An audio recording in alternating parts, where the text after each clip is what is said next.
तुम तो ऐसी ना थी, आज हमारे घर की छत बन गई। अब हमारे भी सिर पर अपनी छत आ गई। अब तक किराए के मकान में धक्के खा रहे थे, अब सुकून मिलेगा जब अपने घर में रहना चले जाएंगे। नेहा और अमन का नया घर बन रहा था। आज उसकी छत बनकर तैयार हो गई थी। बस नेहा उसी खुशी में सबको लड्डू बांट रही थी।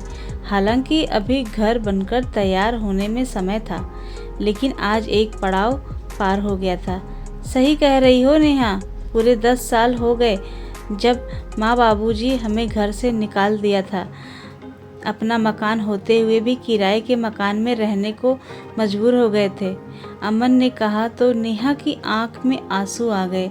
नेहा को वो दिन याद आ गए जब उन्हें घर से निकाला गया था। कितने मन से उस घर में मरम्मत का काम करवाया था, घर की एक एक जगह को सजाया था और उन्हें ऐसे निकाल दिया गया था जैसे वो अजनबी हों। नेहा, आज मैंने माँ बाबूजी को बुलाया है। यह सुनकर नेहा को बहुत आश्चर्य हुआ। अमन, उन लोगों ने हमारे साथ जो किया वो भूल गए क्या? मैं कुछ नहीं भूला नेहा, लेकिन वो हमारे माँ बाप हैं। हमारा फ़र्ज़ है उनसे आशीर्वाद लेना और अपने बेटे का मकान देखने का उनका हक है। लेकिन अमन, अब मैं अपने घर में किसी भी तरह की मनहूसियत नहीं चाहती। कोई आकर मेरे घर को नज़र लगाए। ये कैसी बात कर रही हो तुम? नेहा, तुम तो ऐसी ना थी। हाँ अमन, अब मैं बदल गई हूँ, क्योंकि जो हमारे साथ हुआ उसे मैं कभी नहीं भूल सकती।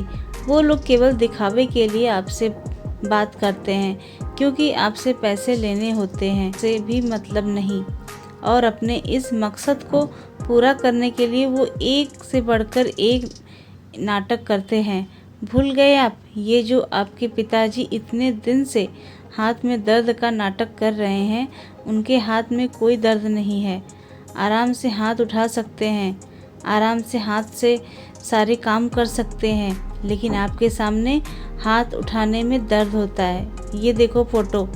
अमन ने फ़ोटो देखी तो उनमें उसके पिता का हाथ ठीक से काम कर रहा था। कोई दर्द का नामो निशान नहीं था। अमन को बहुत दुख हुआ। और आज की ही बात सुन लो। आज हमारे घर की छत बन रही थी तो उन्होंने यह कहना शुरू कर दिया कि उनके सिर पर कोई आत्मा आकर बैठ गई है, जो उन्हें अपने साथ ले जाना चाहती है। ये सब ड्रामा इसलिए जिससे आप यहाँ अपना मकान छोड़कर दौड़कर उनके पास चले जाओ। हमारे किसी काम से उन्हें खुशी नहीं होती। नेहा की बात सुनकर अमन को बहुत दुख हो रहा था। जिन घरवालों की वजह से हमेशा अपनी पत्नी से लड़ता रहा, जिसने हमेशा मेरा हर परिस्थिति में साथ दिया, अब नेहा के साथ साथ अमन की आंखों में भी आंसू आ गए। अब अमन ने हर हाल में नेहा का साथ देने का वादा किया। दोनों एक दूसरे के गले लग गए। अमन ने नेहा के मुंह में एक लड्डू रख दिया। तुम भी तो अपना मुंह मीठा करो। तो दोस्तों, आपको कहानी कैसी लगी प्लीज़ कमेंट करके बताइएगा और मेरे चैनल को लाइक शेयर सब्सक्राइब करिएगा।